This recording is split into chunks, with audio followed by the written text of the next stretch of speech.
Hello everybody, my name is Jim Lindsay. I am the director of the Robert S. Strauss Center for International Security and Law. Thank you for joining us here today. I am very honored and pleased to welcome my good friend Eduardo Viola here to give a talk today. Eduardo is a professor of international relations at the University of Brasilia in Brazil. And he is one of Brazil's leading experts on climate change issues. He's going to talk to us today about energy connections of South America's international relations, security, energy, and climate. And without further ado, if you would join me in welcoming Eduardo.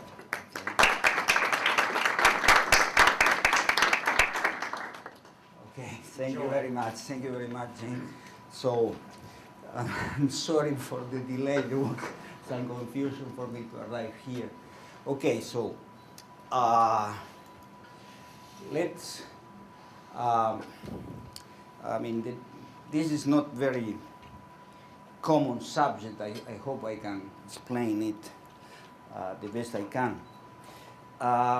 This is about those connections and the changes, the transformation that has happened in the last 3-4 years in South America, but the focus is Brazil, anyway, that is half of South America. What is new?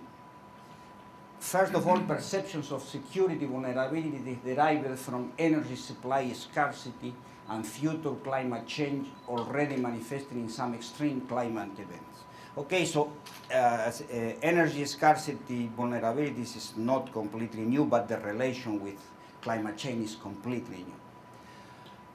Perception of poor cultural organization of civil defense for dealing with the climate extreme events as major vulnerability. Perception that great powers are going to constrain South America forest countries to reduce deforestation. Awareness that national states have limited control over the deforestation process. This is not completely new, but this has increased more recently. Societies are divided in relation to the meaning of that constraint. Opportunity for getting international help and from one side, and undermining of national sovereignty from the other side. There are different constituencies. Some people are very happy, some players, economic players and social, others feel threatened by that. Another issue is potential climate refugees, international and international, coming from most vulnerable areas. And finally, climate could undermine one major asset of the southern cone, okay? So Brazil, Argentina, Uruguay, and Chile, that is the high productivity of agribusiness from central Brazil to Chile's Central Valley. Okay.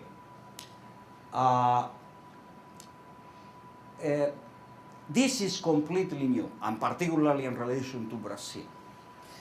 Brazil is we will see during the whole talk that Brazil is the major changes is located in Brazil. The perception that South American societies could be winners in global transition to a low carbon economy because of cleaner energy matrix. A strong perception of change in Brazil. Okay? Perception of Venezuela as a loser because dependent on oil exports.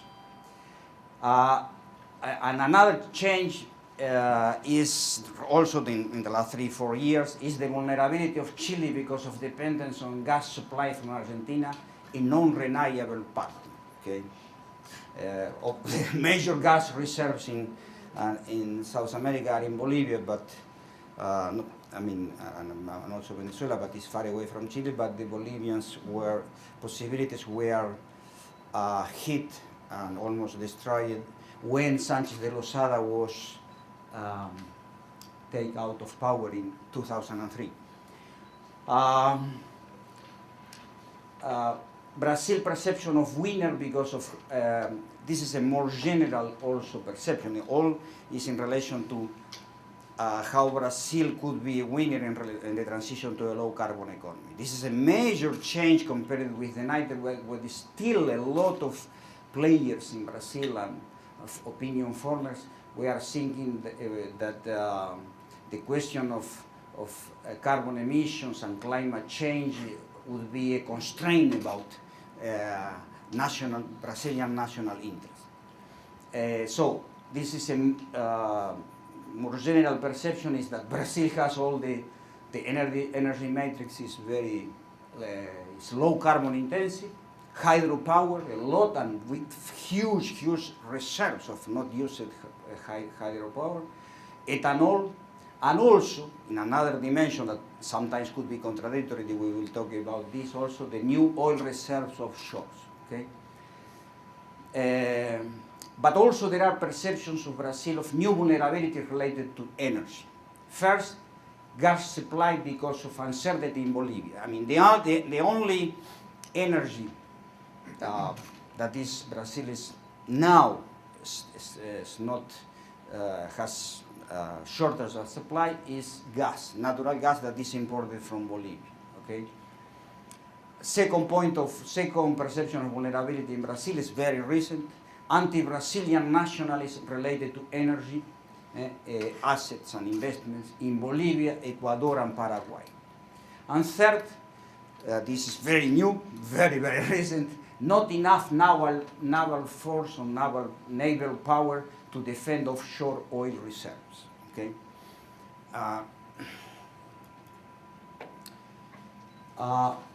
Let's go to now. This is the general overview of the question. Let's go specifically now to security, more conventional. Afterwards, energy, and afterwards, climate. Okay. Major issues in South American security. Okay, those are the most important. First, Chavez, Venezuela, expansion of Bolivarian revolution, arms purchasing, relation with Russia and Iran, possibility of problems with the Guyana border that are historical, and Colombian borders are also some historical, but Guyana is always the possibility of being a target of an invasion in a moment of desperation of the Chavez regime. The model is the Argentina invasion of Malvinas in 1982. Colombia is the FARC, narcos is strongly related, and the problems with the Ecuadorian border because the FARC have sanctuaries in the Ecuadorian territory, and last year there was the incident in which the Colombian armed forces invaded a camp of FARC in Ecuadorian territory. Third question is Bolivia fragmentation risk. Bolivia is already in disarray, problem of governance, highly divided, high lands, low lands, low lands strong oriented to market economy, a highly entrepreneurial society, and the low lands and the high lands more inward, rejecting or reluctant to market economy, and more nationalist. And another problem that's this generalizing of security, not traditional security issue, is transnational illicit. This is related to porous border in all countries except Chile. Chile is the only country with control over its borders where transnational illicit is small, it's not very relevant, but all the others are. And Brazil is at the core of all this because Brazil has border with all the countries except Chile and Venezuela, and has a lot of triple borders. The most known is the Paraguayan, Argentinian, Chile, but they have 8, 9. Okay. Another issue, traditional insecurity, is very weak states, some very weak, close to failed states, okay, that with a strong power organized crime. Those are Suriname, Guyana, and Paraguay. Okay, Paraguay is more well known, but Suriname is worse today than Paraguay. Okay. Another issue of security that is new is Brazil global player capacity in UN peacekeeping because of the Haiti operation that is a huge operation compared with previous history of Brazil in peacekeeping operations, okay, or even Latin American countries. Brazil always in the command of the Haiti operation. It's a partially successful, difficult stabilization. Haiti is a very difficult country, But the other thing that is key is the capacity of Brazil to join the formation of the G4 with Germany, Japan, and India for being candidate to be permanent member of the Security Council in eventually for reform. That is difficult to think when it's going to happen, but certainly maybe is with Obama in American president could be easier, but the major problem probably are Russia and China and no United States. Okay, those are the security issues. Let's go now to the specific energy issue that is more developed in my presentation. First of all, this is not necessarily well known. Brazil is the only country, South America is the only region in the world in which electricity is derived from hydropower, not from fossil fuels. All the other regions of the world is mostly fossil fuels. So this is very important, has always been very important, it's renewable, but particularly much more in times of climate, of carbon constraints that we are now clear. So this is something that is very relevant South America. Look, for example, all South American countries have more than a half of electricity derived from hydropower, excepting for Argentina, that is 40%. That is very high compared with the world, okay? Compared with the United States, it's around 20%, 18% hydropower, for example, okay? And so Brazil is 85%. Even Venezuela, that has this very carbon-intensive economy because of transportation, because of the gas is very cheap, irrational cheap, very huge cars, much worse than the United States because much more old and less efficient. But is 65% of electricity in Venezuela is counterintuitive, certainly for most of you, is hydropower. Colombia and Chile is around 60%. I mean, Uruguay, Paraguay, 100%.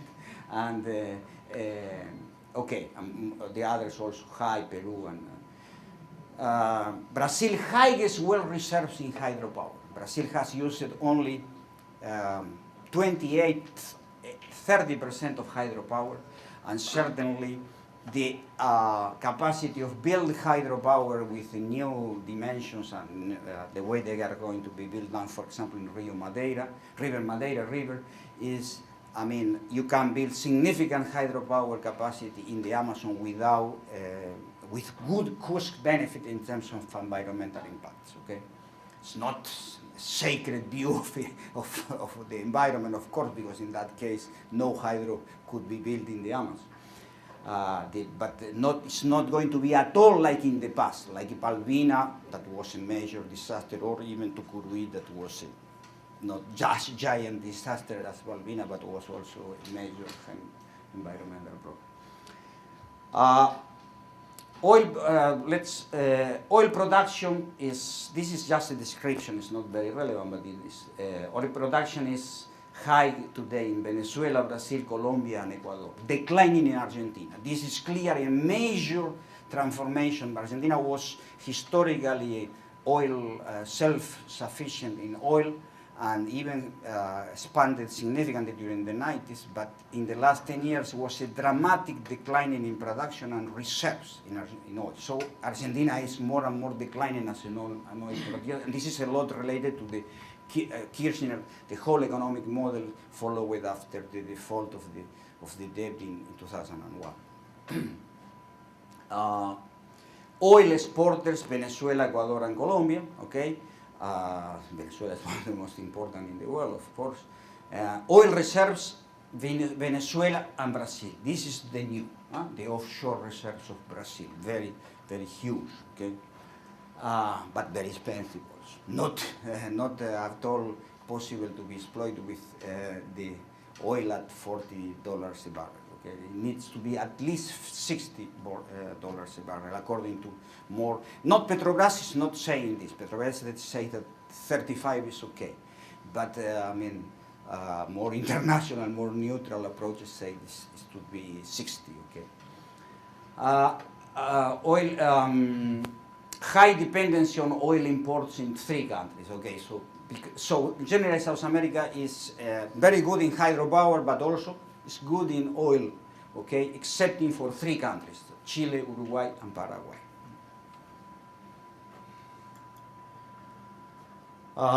Natural gas, strong producers, Venezuela, Bolivia, Ecuador, and Peru. Declining in Argentina, the same phenomenon than in relation to oil. Gas reserves very high in Venezuela, Bolivia, and Peru. Peru, the border between Bolivia and Peru is very relevant. Today, the only strong gas exporter is Bolivia, even because it's a very small country, so I mean, a lot of the production is exported, but it's declining the production anyway.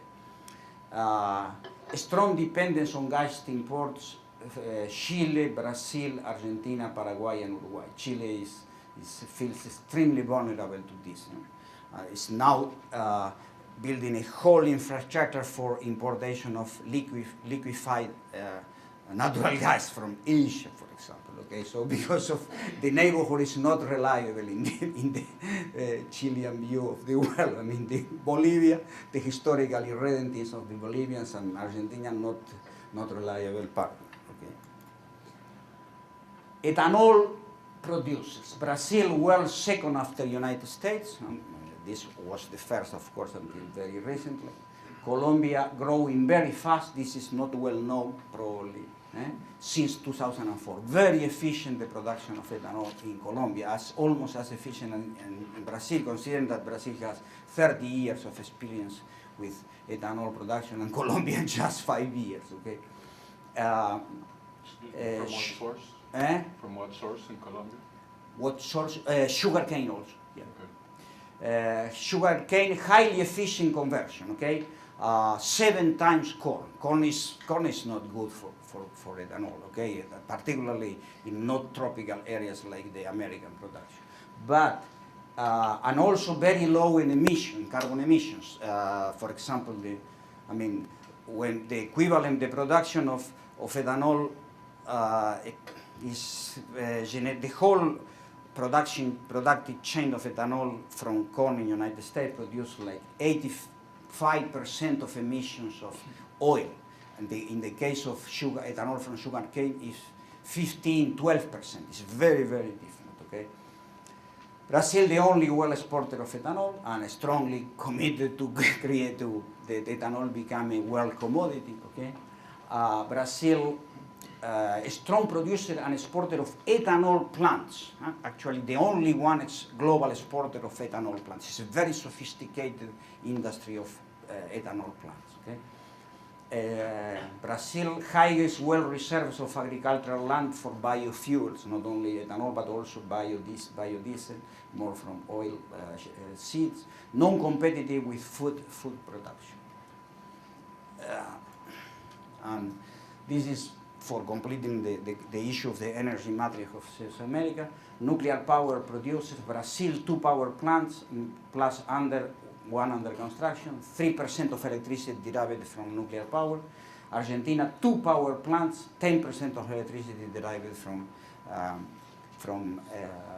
nuclear energy. Chile is considering the possibility of building up a nuclear power plant. The other countries, no. Venezuela, Chavez is talking about that, but anyway. Brazil capacity, this is another major issue. Brazil capacity of uranium enrichment and strong uranium reserves. Future exporter. Another thing that is very relevant here is that the Western Americans in 2004, the State Department, Colin Powell, certified Brazil as a non-proliferated country that has the control of the whole process of uranium enrichment. So Brazil perception is that it's going to be a major export of uranium in the future, of enrichment of uranium. This is very interesting because, for example, because of this new perception of Brazil of uranium export, Brazil supported the new treaty between India and United States about, recognizing, withdrawing sanctions as not fulfilling with the Nuclear Non-Proliferation Treaty, because this was contradictory with the Brazilian historical position that was that, the principle about both things be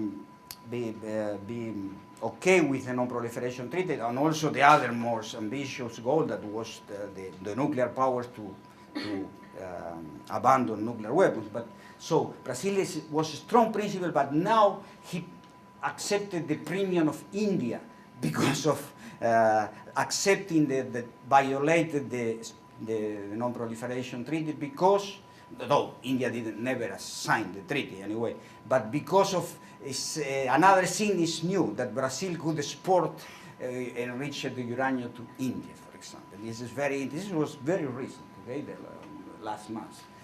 And last thing is wind and solar power marginal in all countries. South America is very backward in terms of wind power and solar power, and has a lot potential for wind power and solar power, particularly Brazil. Okay.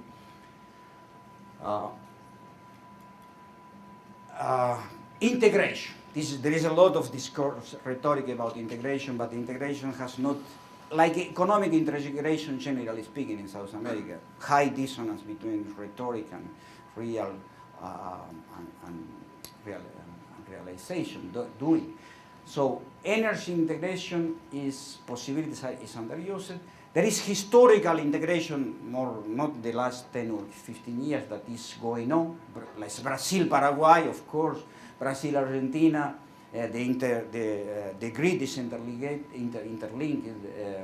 There is Bolivia, Brazil, Bolivia, Argentina, Argentina, Paraguay, Uruguay, Argentina, Argentina, Chile. It's all in the southern corner.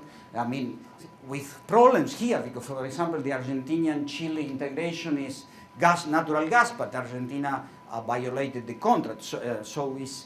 But there is a southern corner, the Mercosur, there is historical integration in energy, not outside the southern corner.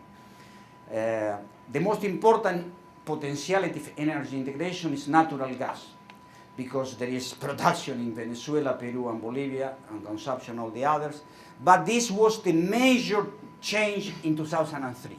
2003 was a major, there was the whole natural, the possibility of exploring with, attracting foreign capital, the whole reserves of southern Peru and Bolivia in natural gas. And this was the Sanchez de Lozada project. I mean, but and so exporting to Chile, but also liquefied natural gas liquefied gas to Mexico and California, for example. But this was defeated in 2003, and so this is difficult to think when it's going to be. And this is the major resource of Bolivia. Okay, natural gas. Hydropower interconnected electric grid. This is another possibility that is not, it's just potential outside the southern cone. Okay? Obstacles to energy integration. Contract insecurity. I mean, for having energy, you need to have long-term reliability in contracts. Okay? Subsidies that are differentiated and short-term in countries. Okay? Poor infrastructure and nationalism and capital scarcity. Nationalism is a major problem in Bolivia, of course. The climate. General, in relation to the climate, this is general overview that is relevant for considering South American parameters and dynamic. I mean, but this is probably known for you.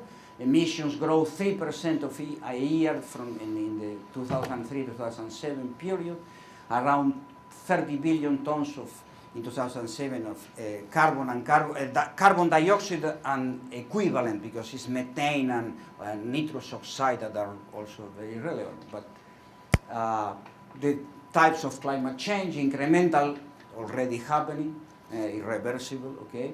Dangerous, more than 2% increase of temperature in 2050, and catastrophic with the tipping points. I mean, the Gulf Stream, the monsoons in Southern Asia, and the Amazon precipitation patterns, okay? Big emitters, share of global emission in 2007, okay? China, 21%, United States 20%, European Union 15%, India 8%, Russia 6%, Indonesia 5%, Brazil 4%, Japan 3%, Canada 2.5%, Mexico 2.5%, Australia 2.5%, South Korea 2%, South Africa 2%. Those are the G13 of carbon emissions in the world. Rule of law of carbon emissions contained only 18% of global emissions, the European Union and Japanese. Canada, Russia, and Australia only 2 years ago, signed Kyoto but did not internalize it so far, the constraining of carbon emissions. It's only European Union and Japan. Low effectiveness of Kyoto Protocol, out of 13 big emitters constraints, only 6. And just 2 out of 6 have internalized in the constraint, really in the legal architecture. Okay? Multilateral negotiation with too many players, not effective. Okay? This is the problem with the UN treaty, all the vulnerabilities of the Kyoto Protocol that have been only symbolic so far. Which 2 countries did internalize? The European Union and Japan. Canada, Russia, and Australia, Canada, Russia, and Australia did not internalize. I mean, signed the protocol, but did not internalize.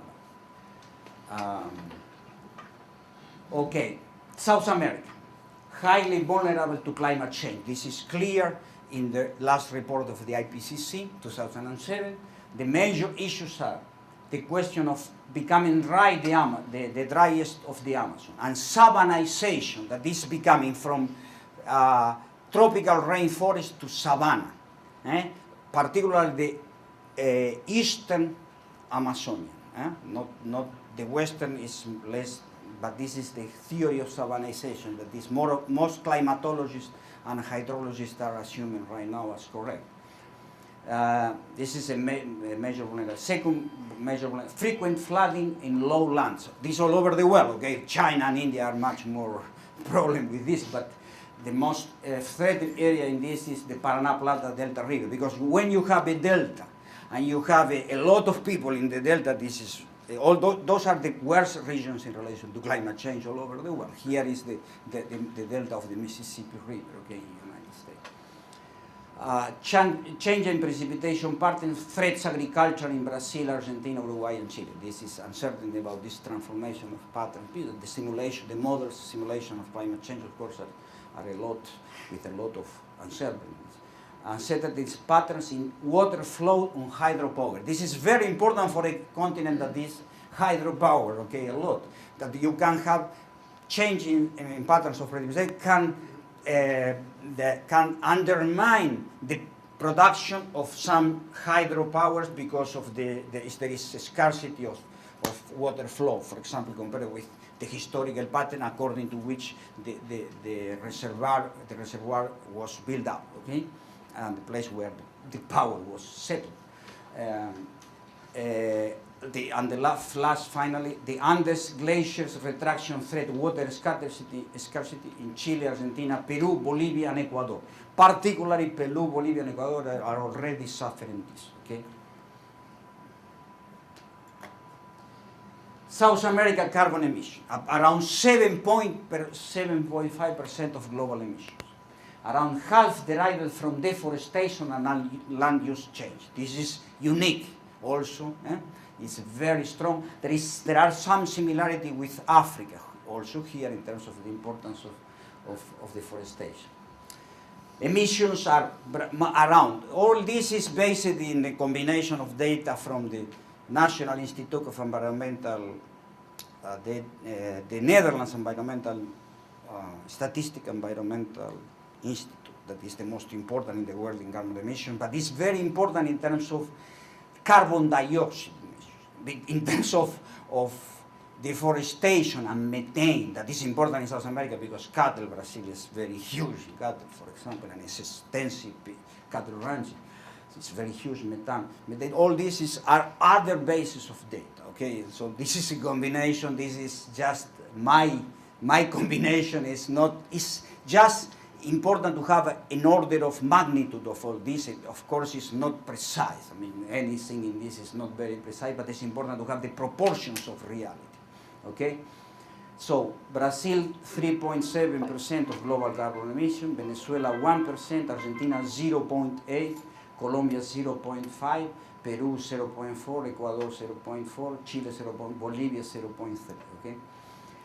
Brazil, until 2004, 60% of emissions coming from deforestation, 10% methane, 30% energy, industry, and transportation.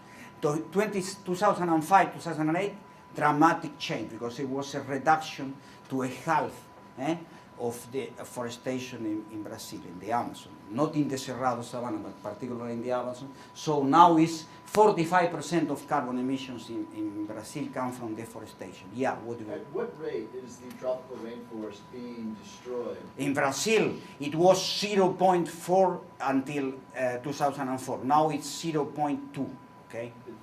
The highest is Bolivia, 1.5%, yeah. But a year, okay? Bolivia is the highest, it's now 1.5, okay? I mean, the highest in all the forest that is under Bolivian sovereignty, 1.5% is the forest. But this is the last 3-4 years. These are rates that are completely unsustainable. I mean, but Costa Rica was similar in the early 80s, was 5% of reforestation rate, and changing dramatically in the middle 80s. Okay? And Brazil is 0.0? Now 0.2. It was 0.4 until 2004. Okay. Okay. The Venezuela, 80% transportation, energy, and industry, particularly a lot of problem with transportation in Venezuela. Argentina and Chile, more than 90% energy, industry, and transportation. Argentina is around 90 actually, because Argentina has significant methane emissions because of cattle, again, not Chile. Okay. Chile is the most modern, I mean, it's more similar to United States profile is the Chile in South America. Okay. Bolivia, highest deforestation rate in South America, but this has been the last 4 years, okay, not before. Before, for example, 8 years ago, the highest was in Peru, for example, and before, even before, it was in Brazil, so it changed, okay. What is Brazil's deforestation rate? Today, what I was saying, 0.2 the last 4 years. Okay, was 0.4 historically the last previous 20 years. Some years 0.6. Okay. Brazil unique situation. So Brazil is the only South American that is among the G13 in carbon emissions is Brazil. Okay. Brazil has the less carbon-intensive energy matrix among the 13 big players. But among the 13, this is the shame of Brazil. Second well emitter from deforestation after Indonesia, even with the reduction in the last years. But Indonesia, the per capita income in Indonesia is $2,000, and the Brazilian is almost $7,000. So it's a real shame. The only worst shame is Malaysia, that is almost $9,000, but this as share of global emissions is not relevant because it's small Malaysia, but this is significant deforestation rate. Lowest cost, Brazil, again, the most dramatic reduction in emissions in world history, not deriving from the collapse in economy, like the Soviet Union and Eastern European countries in the 90s. So what happened in Brazil, the reduction of carbon emissions from 2005 and 2008 is the most important, among the only ones, because most countries grow emission or stabilize, but not reduce. I mean, so it was a dramatic reduction because of this reduction of deforestation. Of course, there is a lot of marketing doing now by the Brazilian government, exaggerated about based in this data. Okay, lowest cost of emission reduction among the G13. This the Brazilian government try not to talk about this because they try to get always more money for reduction of deforestation. top hydropower reserves in the world among the G13, shared with Russia. Russia has a lot of hydropower reserves. So, only ethanol exported in the world and top ethanol potential in the world.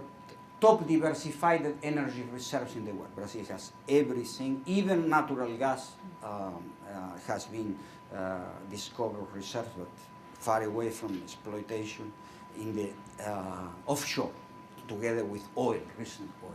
Okay? Conclusions. Okay. Major change both in situation and perception all over South America in relation to this relation between the relationship between security, energy, and climate. Okay, but the profile of this change is heterogeneous. These countries change. There is different ideas of how these have changed the situation and the perception and the intensity of the changes across countries. The most important, anyway, in relation to Brazil is the strongest change, both in situation and in perception, in terms of, first, dramatic reduction of deforestation, second, awareness as a winner in transition to low carbon. This is a major transformation in the last 4 years. Until before, it was always the idea of this is a constraint and this climate negotiations are not good for Brazil, these are dangerous. I mean, all this kind of thing. Brazilian position in the negotiation of the Kyoto Protocol was a lot very fearful about including the vegetable carbon cycle in the whole global carbon cycle. Okay, so what was negotiated in the table, you know? And third, major increase in oil reserves and future global player in oil production. This is another major change. Okay. Fourth, shift to cooperative global player in building agreement to mitigate climate change. So Brazil is becoming closer to European Union and Japan, and the Obama-American, okay, and more distant from China and India. This is the change in Brazil that is still not completely translated in the discourse of Itamaraty. For example, if you look at Poznan, Itamaraty was still more slow, gradually changing, but what was pushing ahead was the Minister of the Environment. And has, for the first time, controlled the Brazilian delegation, not the Itamaraty, but the Minister of the Environment in the Poznan negotiations. Okay. Fifth, Brazil recognized, but this is a major change the last years also, by the U.S. as responsible, friendly power and major stabilization in South America. And sixth, shifting to global player in security because of the Security Council candidate and participation in UN peacekeeping operations. Okay, I think this is the last one, but yeah, it is. So, I mean, so. It's okay. For 40 minutes, it was what I was thinking, and I hope we can have some dialogue. Okay, well, Eduardo, thank you for an extraordinarily informative talk, and now we can take questions from the audience. Yeah. Have there been any extreme climatic events in South America? Yeah, there have been the most important extreme events have been the first hurricane in South Atlantic in 2004. It is called Catarina, not the Katrina. The Katrina was 1 year after. Okay, so it was in the Santa Catarina coast. Okay, the other was the driest, the worst drought in history record in Eastern Amazonia in 2000, Brazilian Eastern Amazonia in 2005. Those are the two clear, dramatic, but the question is this. The impact of public opinion is not as relevant as has been, for example, the Katrina in the United States, the flooding in Mumbai, precipitations Mumbai in 2005, in July 2005, that was dramatic flooding. This was because it's areas with high population density and high media exposure, so has much more impact in national public opinion. This year was again, last year in November, a dramatic flooding in Santa Catarina with a lot of people. That this was a change in patterns of precipitation that is related to is an extreme climate. And there are other smaller, but no one happened as happened in Asia or the New Orleans Katrina in terms of high concentrated in areas of high population density and high media spores. Okay? Yeah. You. Yeah, I just wondering about, back toward the beginning, why would you need these strong naval forces to protect offshore petroleum deposits? I don't think we need, but the military think. I mean, the question is before. This would be another issue that is very interesting, that is related to I mean, a sector of the Brazilian military perceive always that, I mean, there is a lot related to the idea that the Amazon and what they call the blue Amazon, that is the coast, is always threatened of invasion by great powers, and the invasion that could is the only country that could invade the United States. So this is present there is a whole history of paranoia with Americans theoretical interested in the Amazon and so on. So this is also, for example, when there was the recreation of the fifth, or I don't remember the number, I think it's fifth or seventh fleet. This was done by administrative reasons by the Pentagon and American recreated, but this was, some military was saying, okay, this is because of the pre-salt oil reserves in Brazil. So there is always a paranoia. But anyway, this is a perception of a significant part of the elites that they need more naval forces for protect the offshore oil reserves. This is not my perception. I don't agree with this. So it's, The Navy, I'm sure, would like to propose something like Yeah, this yeah. to get more money. Yeah. But This is I can't picture anything. no. This is what they use the question. Can I Yeah. offer some clarify about this problem? I studied climate in Brazil between 2002 and 2004, and I had been in the middle of the ocean, the extreme of the ocean that is belong to Brazil. And when I had been there, I had been for 20 days in a small island that is the military's control. And when I had been there, always comes some foreign navies to take fish from that region. That should not happen. So the trades of the ocean are being broken, and usually from lots and lots of foreign navies that come there, and the fishes there are diminishing the quantity of fishes there. For example, this is just one point. Fishes, imagine oil. So, No, but this is not navies. Those are merchant fleets of other Exactly, countries. they The are Japanese, merchant South fleets. Korean. Exactly. This is all over the. Yeah, this is also happening in Exactly. Argentina. But it's kind of different.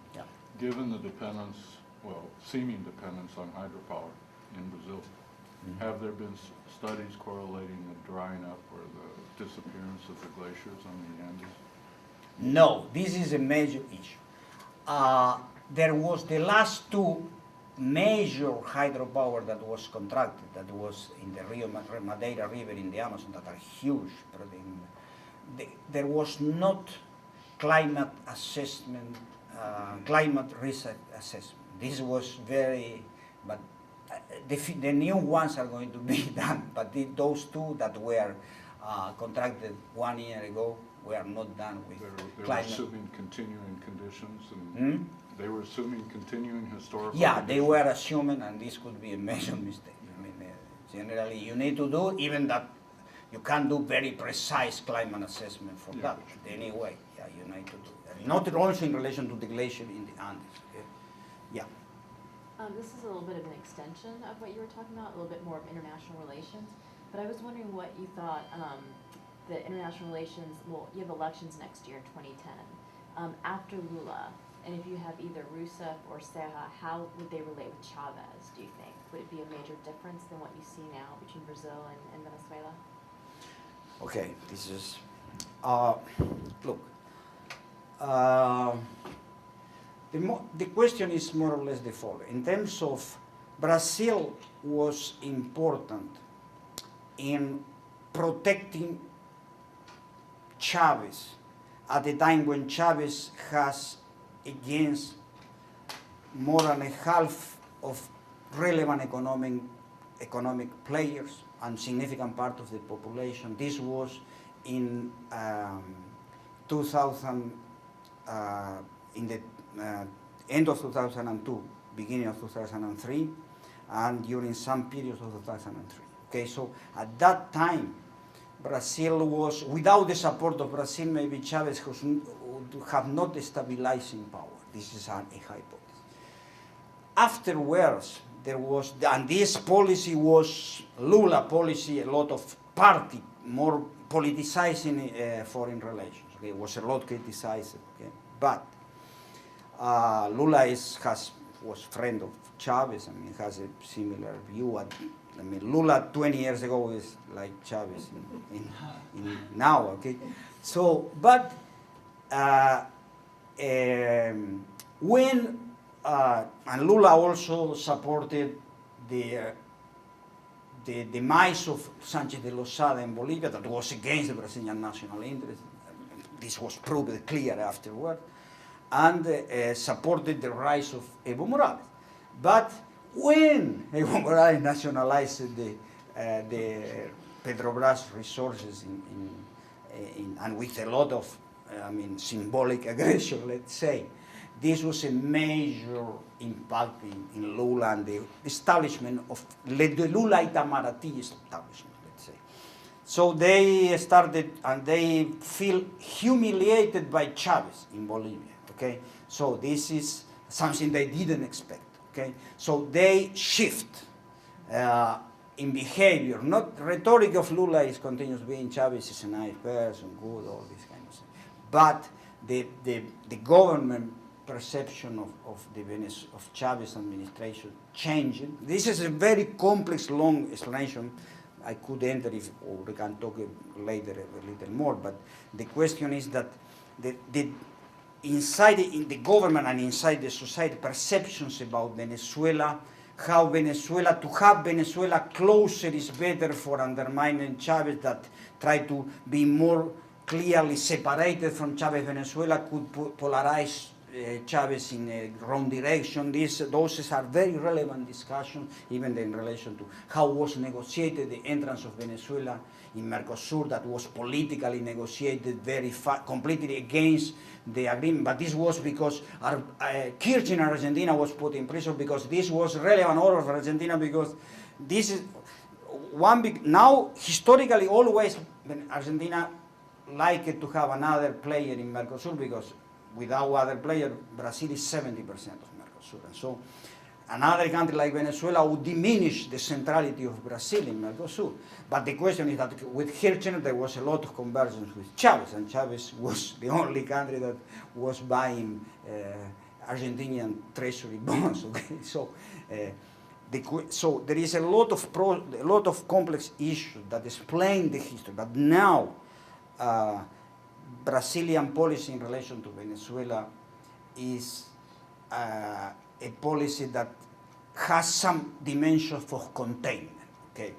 That is very different from 4 years ago, okay? So I don't think this is going to change significantly in 2000, because it has already changed, okay? So it was an extreme, the Brazilian policy in relation to Chavez in the period to the end of 2002, after the Lula election, even at the end of the Cardoso administration, because Cardoso did what Lula, asked for, okay, until, let's say, the early, the May 1st, 2006, when was the Bolivian nationalization, was the winning of Chavez over Itamaraty in Bolivia, okay?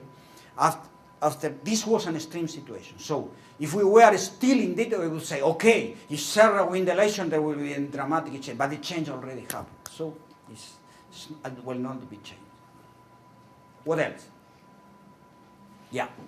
So now that we're kind of entering this global recession perhaps, do you think there's a possibility that we may see countries scaling back on environmental protectionism and maybe looking to, I don't know, maybe doing more industrialization or more increasing of deforestation? Because obviously economic things affect people more essentially and more acutely than do, say, maybe disparate environmental disasters that don't affect as many people as the economic constraints could. First, we are already in a global recession, and maybe we are entering a global depression. So we are not entering, we are already in a global recession.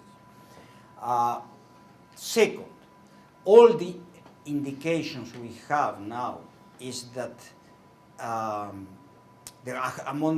there were two major hypotheses 1 year ago about what would happen with the climate crisis combined with the economic crisis. Some people saying the deepening of the economic crisis would postpone the urgence of the climate crisis. And the others say no, there is a convergence between both. I think more and more the empirical evidence, a lot coming from the United States, inclusive from Obama, is that there is convergence. I mean, it's not, for example, the British Parliament approved by almost unanimity in late 2008 a new budgetary law, according to which you have two budgets. One is the monetary budget, the other is the carbon budget. Okay, this in the middle of the already stated by the British government, the worst recession since the Second World War. So, and we have indications in that direction in most of countries, not in all, of course, not in Italy, for example. But I think this is, I mean, the perception in most elite of major players, except the Russian elites, that is the only one that perceives still that they could be winners with climate change, okay? But the Chinese elite, for example, had changed significantly in the last 2 years, and the recession is not changing the direction of the change already happening. So I don't think there will be a withdraw from the new direction in relation to at least the perception of how vulnerable the countries are to climate change, okay? This is climate. I'm not thinking environmental issues. It's different from climate. Climate also today already it's wrong to talk about, to say, use as synonymous climate and environment. This was okay 10 years ago, even 5 years ago, but not anymore, okay? Climate today is something very specific, very differentiated, okay? And with a lot of things related to the environment, but many other things not related to the environment, okay? And so, from this point of view, I think the climate, the directions of many major economic and climate players today is about how to use tools for overcoming the economic crisis that at the same time implies the transition to a low carbon economy. And this is the rhetoric clearly of Obama, for example. Okay, this was a major change. So this is my view, but still there are uncertainties, of course, about that. Yeah. Water supply. Water supply is part of the equation. Water supply in South America. Well, I mean, in terms of quantity, South America is generally in a good situation in water supply, okay? Excepting for some specific areas like, for example, the Northeast Brazil, North Chile, some areas, Peru, okay? So, but, so I would say that there is no potential of international security problems in South America because of water scarcity, like in other continents of the world. Particularly, the most paradigmatic example about this is the Middle East. I mean, a lot of issues, more one, okay? But, so this is the question. Even given the disappearance of the glaciers? No, disappearance, I mean, there is a retraction. Disappearance is too much, okay? If there is disappearance, it would be the major issue, anyway, what is much more, the worst situation in glaciers is in the Himalayas. It's not because there you have, the glaciers are key in the water flow and river and water supply of China, India, to the two demographic giants, okay? So there is the problem with glaciers, okay? Small retraction there is terrible. I mean, a significant retraction in the Andes is not as dramatic impact. So, but disappearance is another thing, okay? Because disappearance is close. If there is disappearance, it's the tipping point, okay? This is a major catastrophe, climate catastrophe, okay, all over the world. I mean, so I am not assuming catastrophic climate change. I am assuming that we are close to entering in dangerous climate change. We are already in incremental climate change, okay? Yeah. Eduardo, as you know, later this year, the country is going to meet in Copenhagen to talk about where to go next after Kyoto. You ably pointed out that some countries joined Kyoto, some countries joined Kyoto and lived up to their commitments, others didn't live up to their commitments. Some chose to join and then opt out. What is your sense of what Brazil's policy is going to be at Copenhagen? Is it going to try to be a major player? If so, what tack will it take? Who is it going to associate with?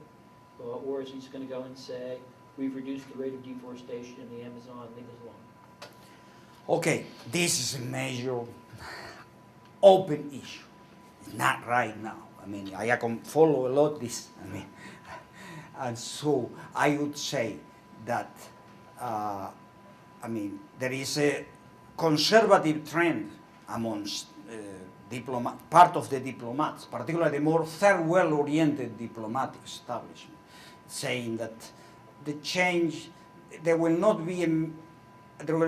is a change because the change of the United States impacts the positions of all other countries, of course, I mean, but there will not, this change should not be strong enough in order to shift global alliances and moving really to become allied with Western powers and to be distant from China and India, let's say. Okay, so this is one conservative trend.